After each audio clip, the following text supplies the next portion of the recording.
Welcome to the Health Daily Show, your go-to where leaders, founders, investors share insights on growth, innovation, business building. I'm Chitra Nabat. Joining us today is Graham Hunter, partner, Heritage Group.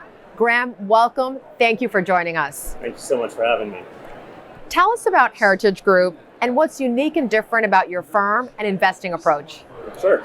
So we're Heritage Group. We're here in Nashville, healthcare growth equity and private equity fund. We have about $700 million under management across three funds, looking to invest $20 to $40 million in healthcare service and IT companies that are lowering costs, improving quality, improving outcomes. And we've got kind of a cool story. So the founders of Heritage actually formed Heritage Group almost 40 years ago, and it was the umbrella corporation for their own entrepreneurial efforts. They started, ran, and successfully exited a number of companies successfully in healthcare, and were very much pioneers in their industry. So they started an ambulatory surgery center company, sort of pioneered that industry back in the mid-'80s. They started one of the first provider-led Medicare Advantage plans that was an IPA that they converted into one of the first provider-led Medicare Advantage plans that ultimately sold to Universal American.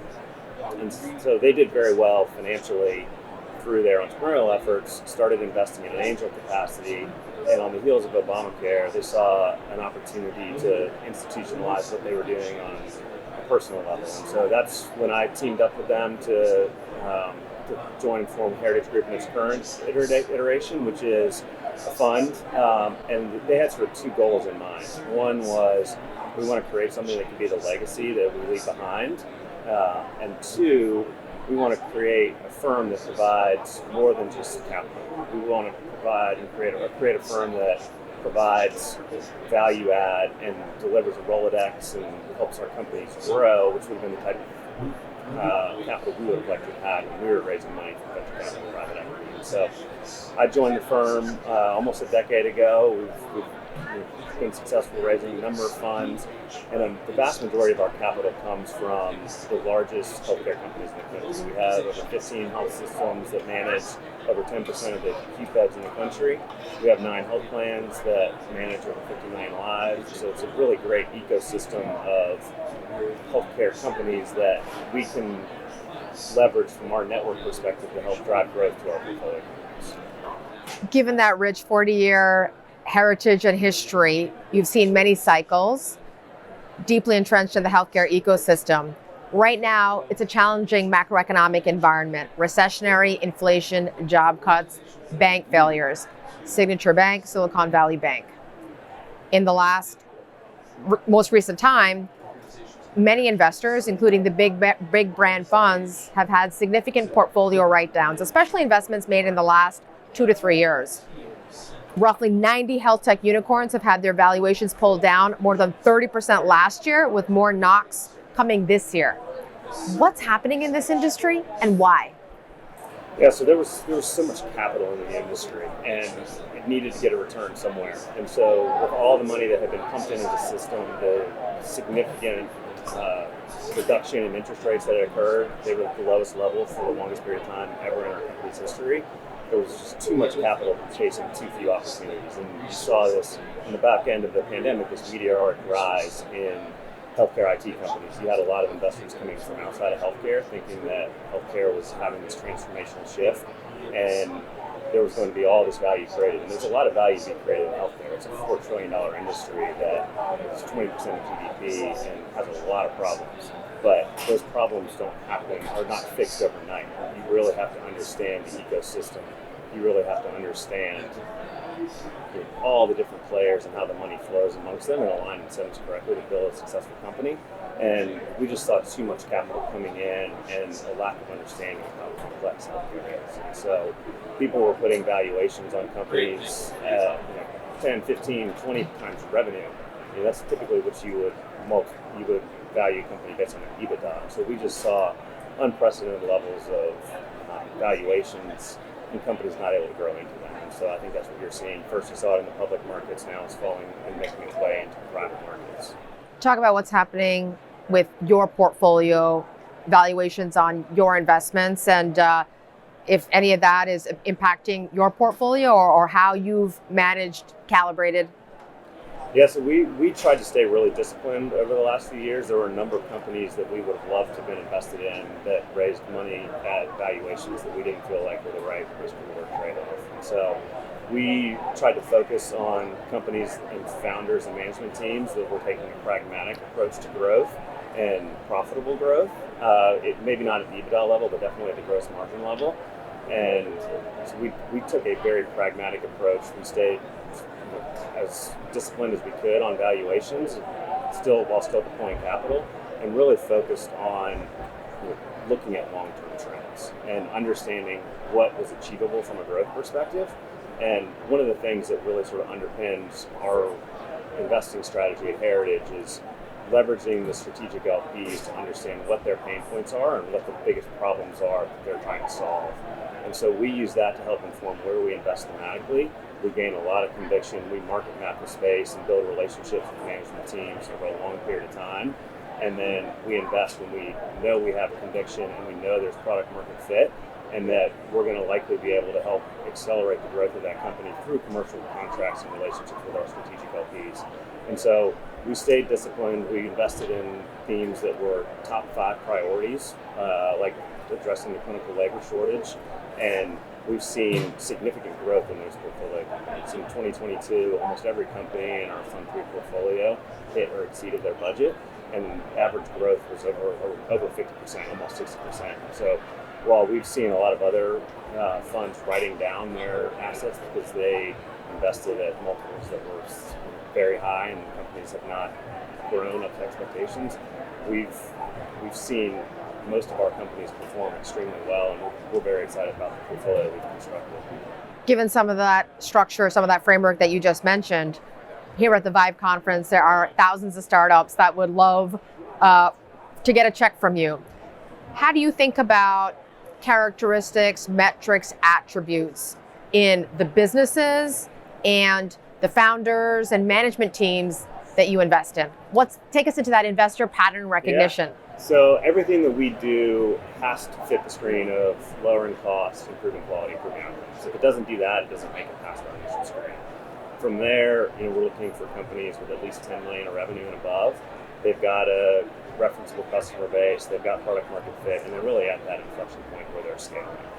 We spend a lot of time looking at margins and KPIs and metrics, but then management and product market fit are huge in terms of being a top priority for the ultimate buyer of the service or solution. So we spend a lot of time with management teams. They need to have passion. They need to be mission oriented.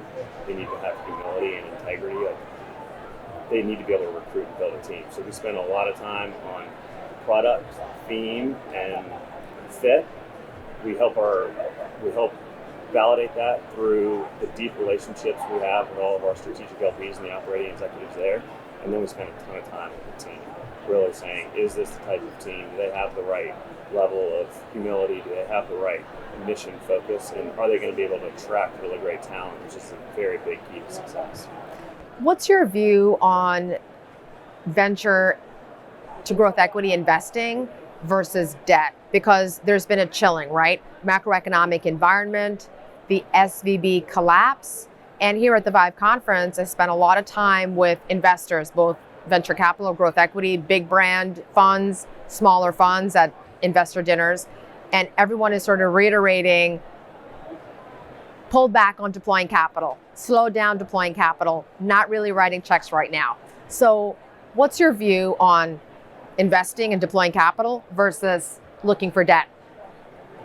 So I think debt is going to be harder to come by. I mean, it's unfortunate what's happened to SVB and a number of the other venture lenders. They provide a great value to the venture and growth equity ecosystem, and we're great partners to a lot of funds. And so I hope that there's a next chapter of that. But the reality of the situation is, whether you're in the venture debt or whether you're getting hundreds of millions of dollars for an LBO, there's less debt available today than there was over the past several years, and it's coming at a significantly higher cost of capital. And so there's less debt available, may not even be available to some companies, so you're going to have to take equity. The cost of equity has gone up as well. You were seeing several years ago, or several months ago even, you were seeing cost of capital at 7 to 8%. Now it's 12, 15% for debt. And so equity is going to creep up as well, and there's going to be less of that capital available. Less of that capital available as well. So you've got to focus on preserving the cash you have, focus on profitable growth, and then really finding a good partner as you think about who does partner with you to provide you with your equity capital that is going to be there with you through the tough times as well as the easy times. You mentioned the SVB collapse. What's your view on the role of investors, particularly VCs, in causing that? Because research shows that there are about 3,000 venture capital growth equity firms in the United States controlling more than $1 trillion in assets under management. And of that, there are about 1,000 firms and individuals that are viewed as quote unquote significant or running the lion's share. This is a network of folks, tightly networked on text, on Twitter, on LinkedIn, concentration, if you will. And so what's your view on their role, particularly VCs, in the SVB collapse? Yeah, I think the venture community is very tight-knit.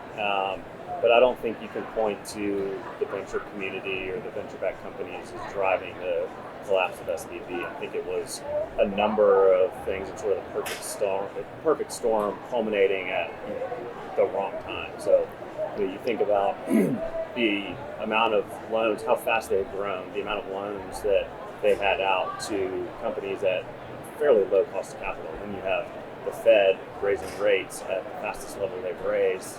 And so you had interest rates going up drastically and quickly, and I think they probably didn't react as quickly as they should have. There's macro factors. There's a number of reports out there that point to micro factors at SVB, at Signature, at some of these other banks as well.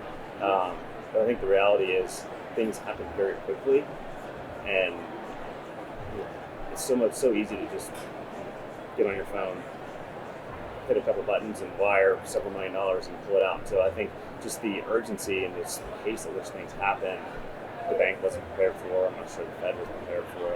It's an unfortunate chain of events, but I don't think you can point to any one specific issue as being the reason that those banks failed.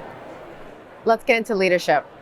In business career, there are rules, codes, norms, and how things are done. Where have you been a code breaker, and how did you do it? So I was kind of a rule follower as a kid, straight A student. A lot of things came easily to me, but when I came home from school, I was never allowed to go out and play until I finished my homework. And so I learned at a very young age to be very efficient.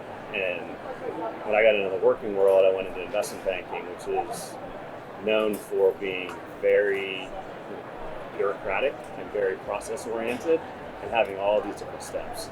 And I got in and working 100 hours a week, and I didn't like how inefficient it was. So I kind of just sort of breaking rules that I probably was too naive to know I shouldn't have been breaking, of like, oh, I need this answer, I'm going to go direct to the CFO of the company and get the answer.